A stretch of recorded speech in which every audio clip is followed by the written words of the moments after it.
first story. I canceled my daughter's birthday and told the daycare not to celebrate to honor my brother. But my entitled husband refused and celebrated, crossing his boundaries. So I demanded him to do a public apology, delete all pics of her, name our daughter after my brother, and never interfere with my parenting. Now I'm regretting it. I 29F am in a tough spot between my husband 30M and my family, and I need some perspective. I genuinely don't think I did anything wrong, but he's convinced I'm the one who needs to apologize. This all came to a head recently, but to really explain the issue, I have to start with some history. When I was 16, my younger brother, Caleb, died suddenly on his 17th birthday. It was a freak accident involving a hit and run. He was walking home from school, and the car sped off. They never caught the driver. It devastated my family. He was the youngest, the golden kid, and the one we all thought would bring something really special into the world. My parents were broken. After the funeral, they made a decision. We would no longer celebrate birthdays. At all. It was too painful. It wasn't just about grief, it became something sacred. A way to honor Caleb by not pretending birthdays were still something joyful. The thing is, our extended family took it seriously too. My aunts, uncles, cousins, and everyone agreed. Not out of fear or pressure, but respect.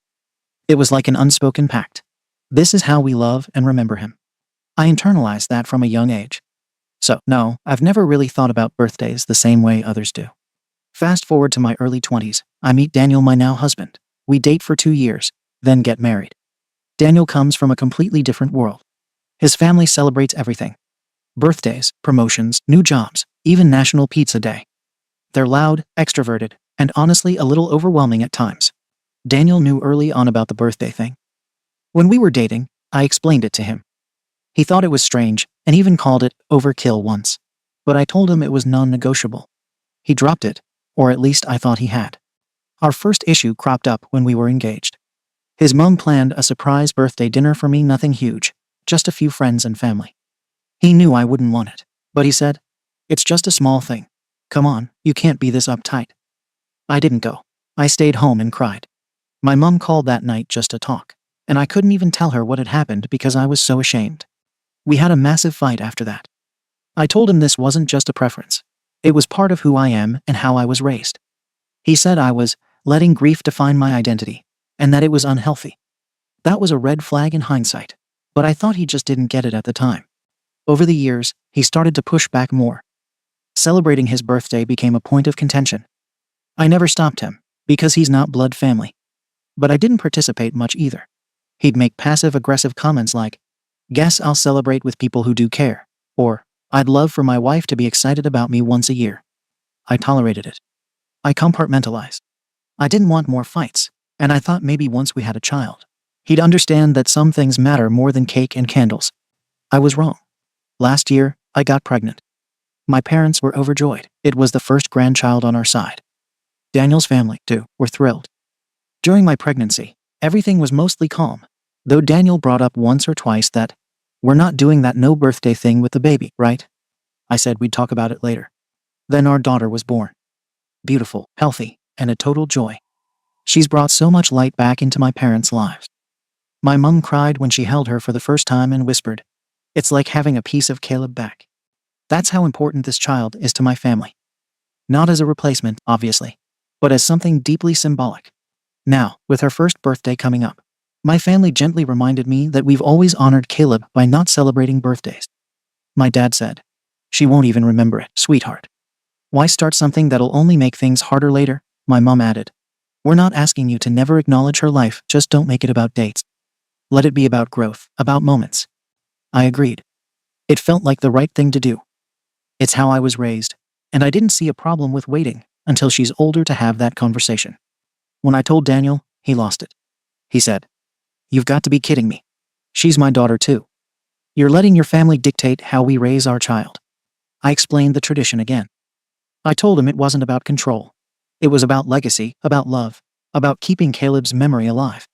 He called it emotional blackmail. That fight lasted 2 days. He accused my parents of manipulating me, said I was brainwashed, and asked how long I planned to let a dead sibling run our lives. That was one of the worst things he's ever said to me.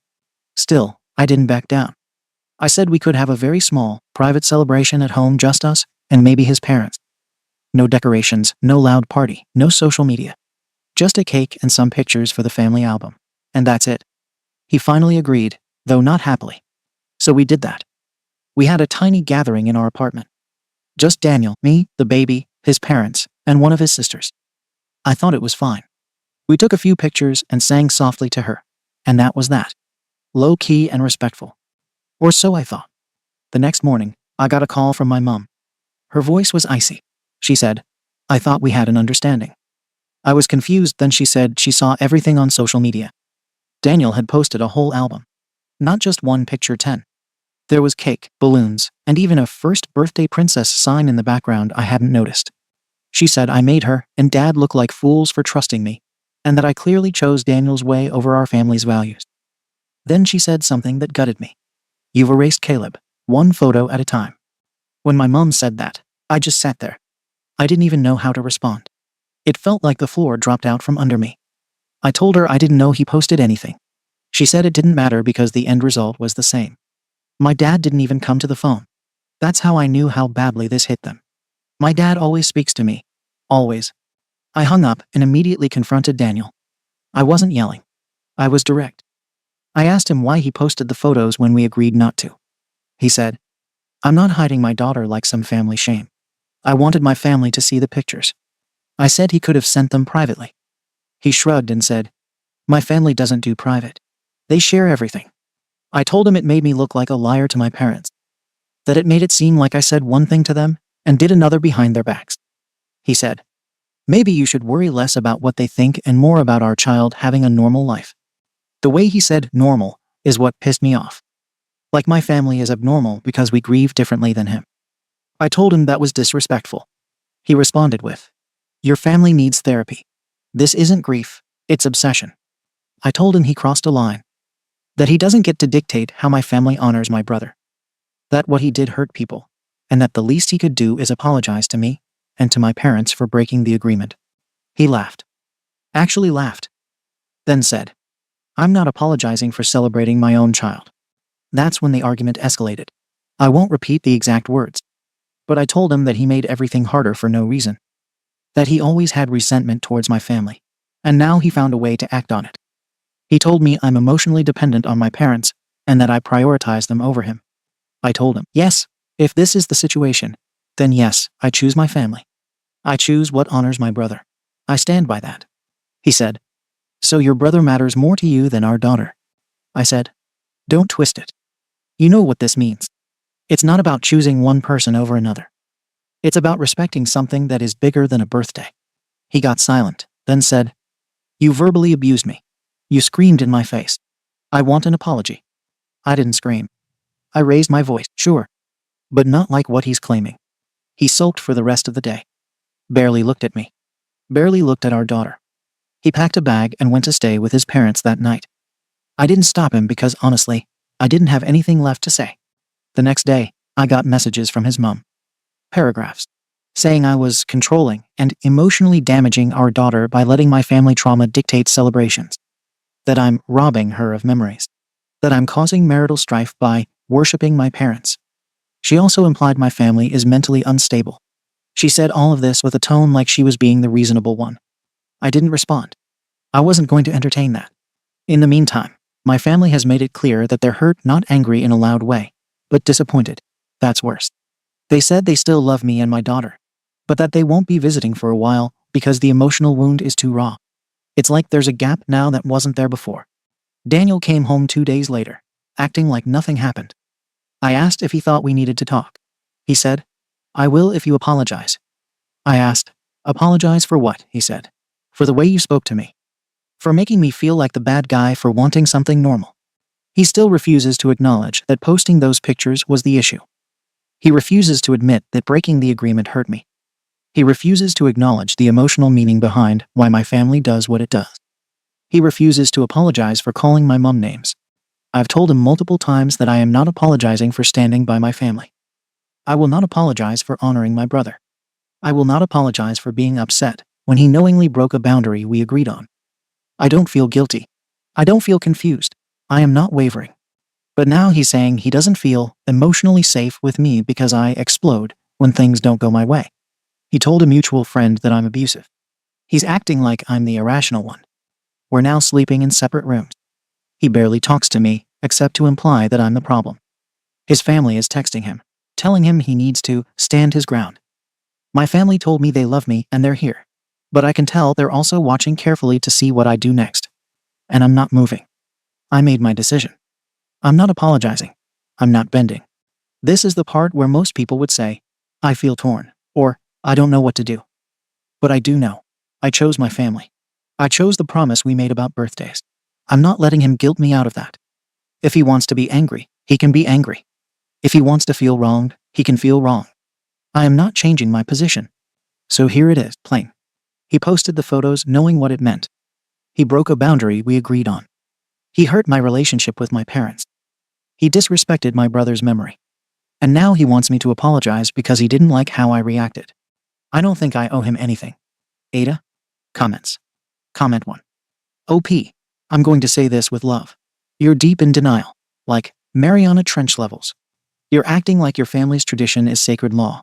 But it's a coping mechanism that turned into a dogma. I get that losing your brother was traumatic, truly, I do. But you're weaponizing that trauma now, even if you don't see it. Your kid is not a symbol. She's not a vessel for family healing.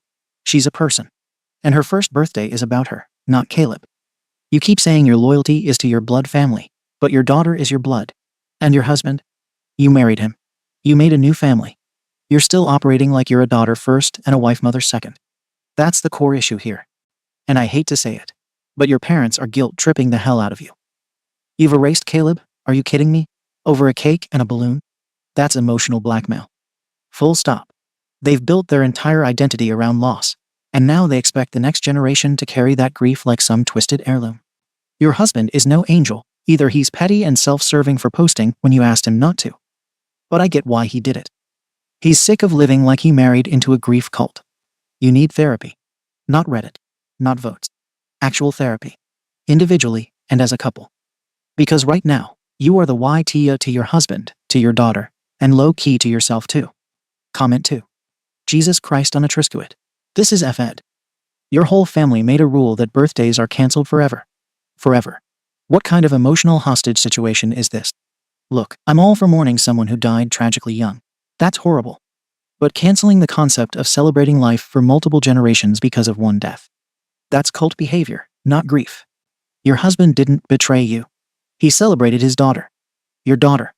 The one you both made. And you told him to hide it. To act like his own child's first birthday was something shameful. I'm shocked he agreed to that at all. Honestly, props to him for posting the pics. He probably snapped after years of biting his tongue while watching you run all your major decisions through your mom and dad like you're still 15. And let's talk about the emotional damage you're setting up for your kid.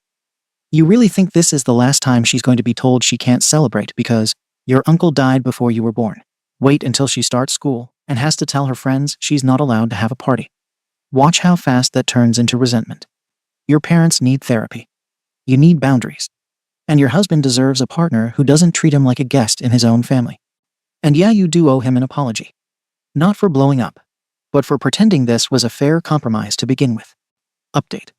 Hey again. I didn't expect the original post to blow up the way it did. I didn't reply to most comments because honestly, a lot of them were attacking my family and calling my brother's memory a trauma cult, which I won't tolerate. But for those asking for an update, here it is. A lot has happened in just under 2 weeks. The week after the birthday incident, things got worse. Our daughter's daycare held a group celebration for the kids turning 1 that month. Parents were encouraged to send cupcakes or small snacks and come in for a 30-minute circle time. Daniel brought home the flyer from her cubby and was excited, finally smiling for the first time since the fight. He said he wanted to take cupcakes in and be the one to attend with her. I said no. I told him it was still a birthday celebration, and we couldn't participate without being hypocrites. He asked, hypocrites to whom? Your dead brother. That was the last straw for me.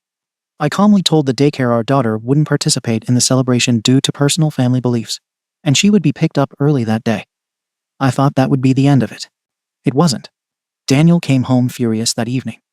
Apparently, one of the other parents posted photos from the party, and when he didn't see our daughter in any of them, he realized what I'd done. He told me I crossed a line, that I made a unilateral parenting decision, and intentionally excluded our daughter from a normal experience just to stick to my family's rules. I told him this isn't about exclusion. It's about consistency.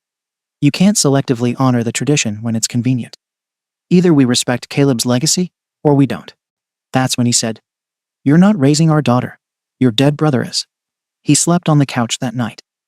I texted my mum the next morning to let her know what happened, and within hours, she and my dad were at the apartment.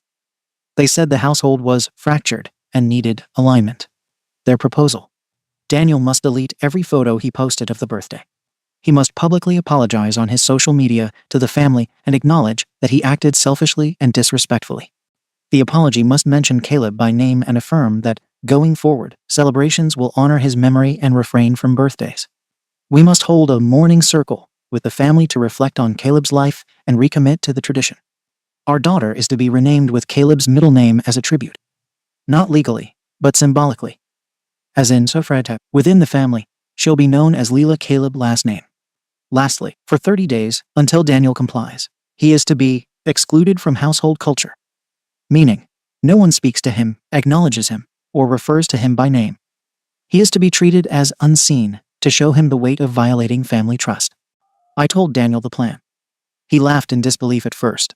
Then when he realized I was serious, he said, "You've lost your goddamn mind." I told him it was a fair compromise, that he'd already disrespected our family's emotional boundaries, and this was a way to rebuild trust. He refused. He said he wasn't doing a performative apology and wasn't going to be erased in his own home. My parents told me that if he didn't accept the consequences, it showed he was unwilling to be part of the family long term.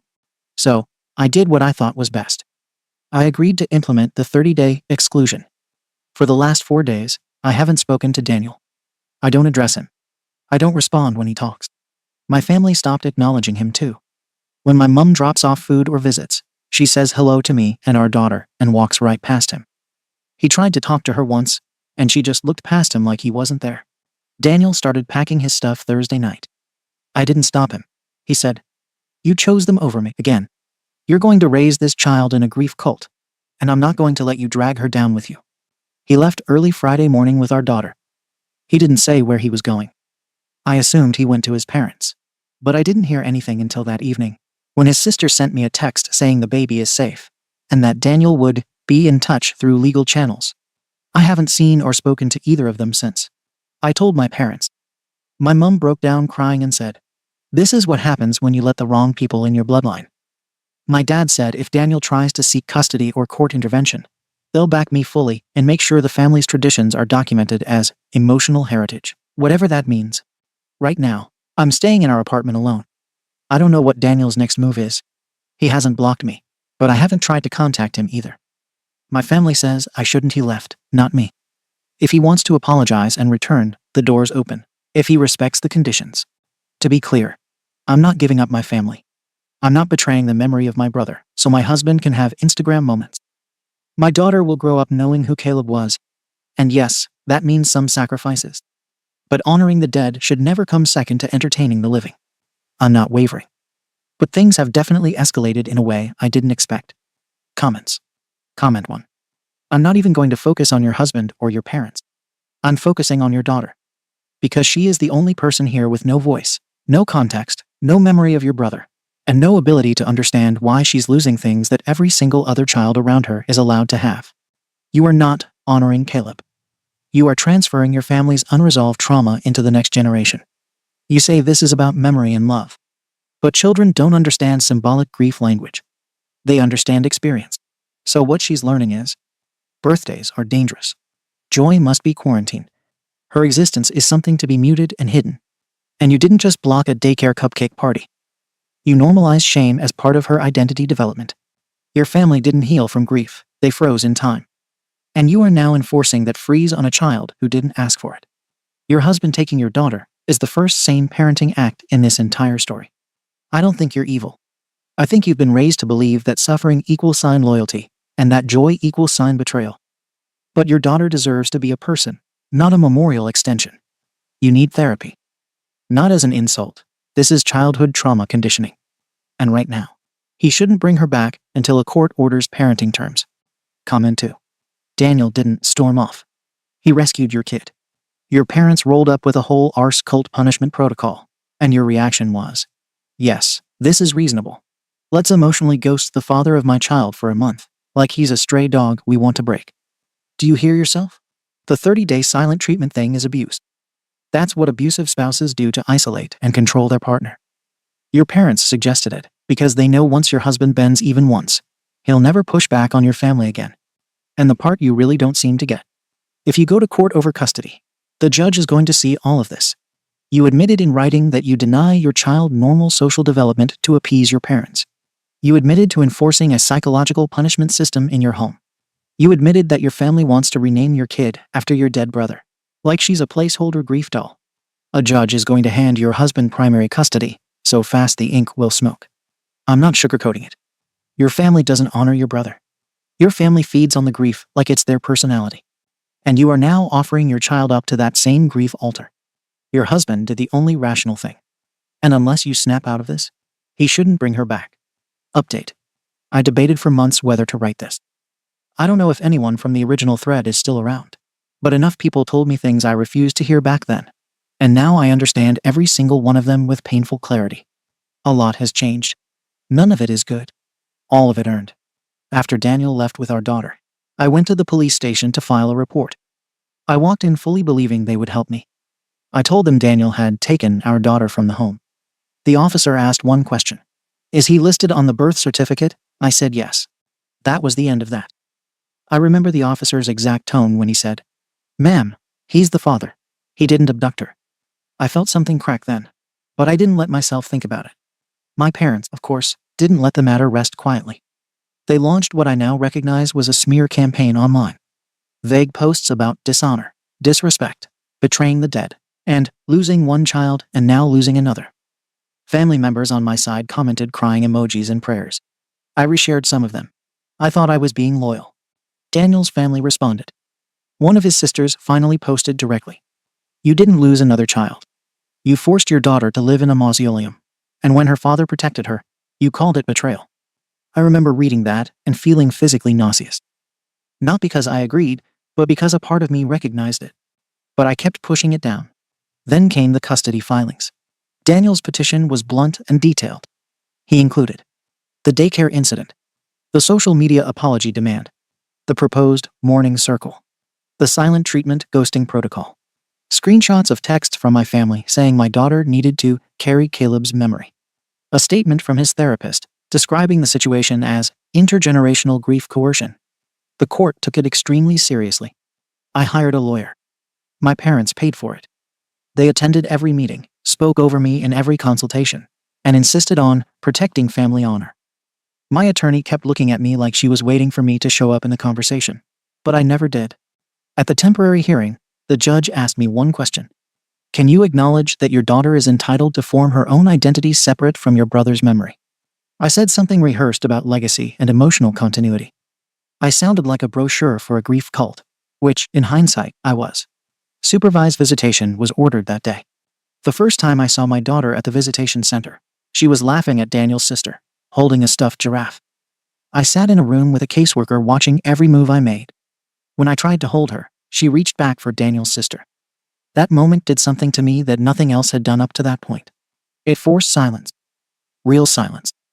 Not the self-righteous kind I had been practicing. After the hearing, my parents wanted to appeal. They wanted to fight for our bloodline and prove the court was manipulated. They wanted to call expert witnesses about grief rituals. They said Daniel was brainwashing my daughter. For the first time in my life, I saw them from the outside. They weren't grieving. They were preserving grief as identity. I realized I had never made a single major life decision without filtering it through what would or would not honor Caleb. I realized I had never allowed myself to be a full person. I went home and blocked both of my parents' numbers. Then I blocked the extended family. Then I stopped answering the door. I walked away. Cutting them off didn't immediately fix anything. I didn't suddenly become stable or enlightened. I just became quiet, empty. For months, I was just a person-shaped outline trying to figure out how to exist without someone else's grief defining me. I had to learn how to cook without calling my mom. How to sit alone in a room without hearing their voices about loyalty. How to think without asking permission. During this time, Daniel filed for divorce. I didn't fight it. I signed everything presented to me. The final custody ruling kept supervised visitation, citing emotional instability and enmeshment patterns. Daniel didn't speak to me beyond what was necessary for visitation scheduling. He didn't look angry anymore, just done. I hate that most of all. Not the custody. Not the divorce. The look of someone who tried, was pushed out, and finally accepted that nothing could have changed it. I think I do love him. I think I always did. I think I just didn't know what love was supposed to look like when I was raised to believe love equals sacrifice of self. He didn't give up on me. I pushed him until he had to leave to protect our daughter. I want to be clear. I am not mentally ill. Not in the clinical sense. I've been evaluated. I don't have psychosis, delusions, or anything like that. I was just raised inside something that rewired how I thought relationships worked. I was loyal to a structure that taught me love equals compliance. And I thought that compliance would be required of my daughter. I see the damage now. It's not pretty. It's not poetic. It's just devastating. I get 2 hours twice a week with her at the center. Sometimes she reaches for me now. Sometimes she babbles and sits in my lap. Sometimes she doesn't want to leave when the time is up. Sometimes she does. I don't have clarity. I don't have a life plan. I don't have redemption or closure or healing arc language for you. I don't know who I am without my family system. I don't know how to date or how to parent fully or how to trust myself. All I know is leaving my family was the right decision. And I regret that I realized it 8 years into a marriage instead of 8 months into one. I ruined the best thing that ever happened to me. I dug the hole myself. And now I'm in it. Alone. Comments. Comment 1. I lost custody for a while too, not for abuse or drugs, but because I couldn't separate myself from toxic family expectations. Reading this brought back that same sinking gut feeling. The part where your daughter didn't recognize you. That's a effing dagger to the chest. Been there. What hit me hardest was you admitting that love was taught to you as compliance. That's generational trauma in its rawest form. I was raised by a father who thought obedience equals sign love, and I passed that on until someone took my kid away and held up a mirror. Sometimes it takes losing everything before you see it. No one's going to hand you a trophy for waking up. But I will say this. Walking away from the family system that raised you is harder than divorce. It's identity self-harm. You're not a hero for doing it, but you are finally a person now. Keep showing up for your daughter. She's not lost to you forever. Comment 2. Everyone's talking about your growth. And yeah, sure, it's good that you see it now. But I want to talk about Daniel. That man endured years of being gaslit in his own home. A literal mourning circle to erase his daughter's birthday. Social media exile. The whole damn family treating him like a ghost in his own house. And he still stayed until the only option left was to physically take his child and run. That wasn't some rage quit. That was survival. People like Daniel are rare men who fight for fatherhood. He didn't take the easy way out. He didn't disappear. He documented, protected, and parented through legal means when everything else failed. And you're right, he didn't give up. He got pushed out. I hope one day he tells your daughter that. Not to alienate her, but so she knows her father was never the villain. He was the firewall. Comment 3. This was tough to read. You sound like someone just crawling out of a fog after years of spiritual indoctrination. And no, I don't mean that in a religious sense. What your family did ritualizing grief, policing joy, and enforcing silence is exactly how authoritarian religious groups operate. I grew up in a sect where we weren't allowed to celebrate birthdays either. We weren't mourning anyone. We were just told birthdays were vanity. Same result, though shame if you smiled too hard. The real trick they pull is convincing you it's your duty to pass the trauma forward. That compliance is purity. That breaking away is betrayal. You escaped. Barely. But don't fool yourself, it's going to take years to detox from that mindset. There's no quick, I'm better now. It's a process. Grief cults don't leave you with bruises. They leave you with instincts that are hard to unlearn. You're not evil. You were indoctrinated. Just don't go back. Not even in your head. Second story. I broke up with my girlfriend after she cheated with her boss. She played the victim online. I let it go. Then she made false accusations about me, so I set the record straight. Now her affair partner threw her under the bus to save his job. She lost her job and car and is getting harassed. Now she's demanding I take my post down. But I couldn't give an SHT about her. I was with my ex-K for 2 years and living together for a year. To make all the drama short, I found out she had been having a 6-month affair with her boss. I found out about it and broke up with her on the spot. K didn't even try to justify or deny and just moved out. But here comes the main thing on all this mess.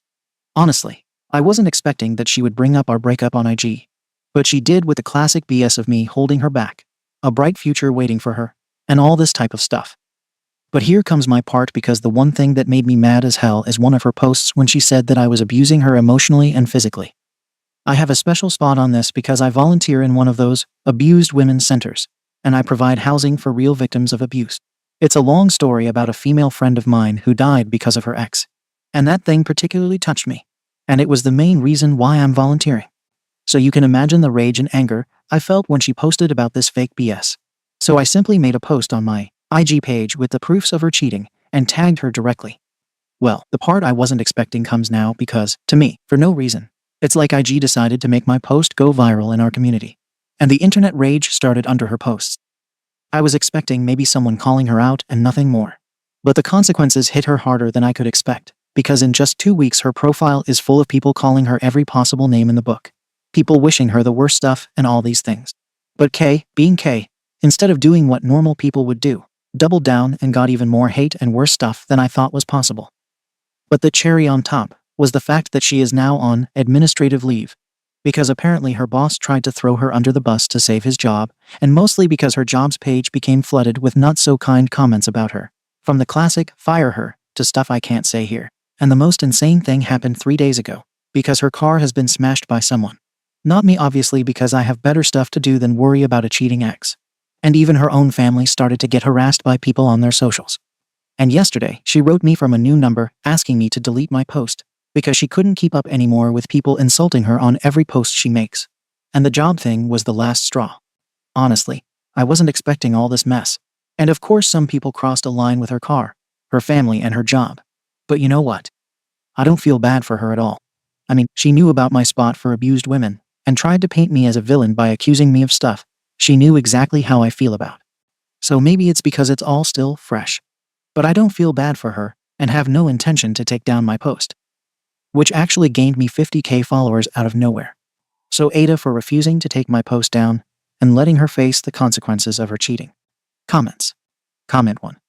Ask her to post a retraction and apology to you on her social media. She made false statements that would threaten your job and reputation. So until you get at least that effort. She made her bed. She can lie in it. Comment 2. You don't owe her anything. If you want to be nice, take it down. But not if she's just going to lie about you again.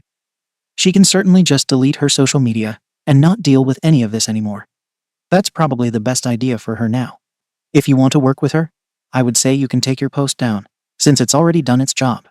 But she needs to make a post admitting that she lied about you.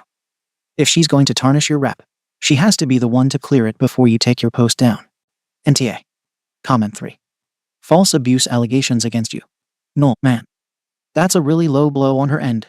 And you were 100% right to call out her BS. This 100% had the possibility of affecting your volunteer position and the good you're trying to do. And she literally stepped on your own trauma without any regard for you. You set the record straight. That's all you wanted. The rest of it is karma. If she had left it well enough alone, none of this would have happened. She just happened to say the wrong things about the wrong guy and got exactly what she deserved. Update. Here is the update on how things ended up. And I really hope to post again about more funny and better stuff than all this drama. In the last post, I talked about my ex texting me to delete the post and end all this charade. And at the end, we came to an agreement. The agreement is extremely simple. She makes a public post on her IG page in which she honestly tells the truth about how our relationship ended and takes full accountability for her false allegations. And then and only then do I take down my post. 3 days ago she agreed, and she did actually. Under that post she got more hate than before. But that's not my problem, and I did the same. About all this mess, I have to say that in these last 2 days after her apology post, like I call it, the situation has calmed down pretty naturally. But she still receives hate and death threats. On this part, I have to say that before deleting my post, I made it clear that insulting my ex and wishing her death wasn't normal. So to please stop all this charade and respect her apologies. So until now her profile passed from 2k comments to almost 500. And like I said, almost all are not exactly kind. But the situation is going better. And I think it's because people got tired of this drama and simply moved on to another one. In the last post, someone talked about a lawsuit for defamation. And you're absolutely right. But I just didn't have any intention or energy for something. I just wanted to make it disappear faster than I could. And for the last point, Someone asked me if I resented her for all of this mess. But actually I don't. What I feel for her is just pity and disappointment. The internet rage did the rest. Disappointment. Even if I don't approve, obviously, of the death threats and all the extreme parts. So that's it. And I really hope to not update you anymore on all this mess. Comments. Comment 1. Still in TA. It seems like she got what was coming to her. Minus the death threats, of course. Those should never happen. It seems like accountability is like kryptonite with her. She only did the right thing when she had no other choice. I wish there was a way we could see this stuff when we meet them, so we could avoid the toxicity. I am sure you would have never in a million years guessed she would have done what she did. Please keep us updated about her boss and her job situation. It'll be interesting to see how that turns out. Hopefully, you can put this stuff behind you and move forward. Good luck. Comment 2. You made the smart move with what you did. What she is currently going through is nothing compared to what you would have been through if she continued with her lies. If it took this point for her to take responsibility, then she deserves no sympathies or even pity at all. Maybe she could learn from this, but it all depends on her. Comment 3. Does anyone else think that the ex-girlfriend is a huge moron because she could have just stayed quiet and avoided all of this? She went and tried to defame an ex-boyfriend for no reason, really. OP. You got my point. I still don't get why all of this happened since we broke up and everyone went their way. But she had to make it all public and be the victim for some reasons. Thank you for watching the video. If you are interested in listening to these kinds of stories, we've got more in store for you. Simply subscribe to our channel, hit the like button, and share it with your friends.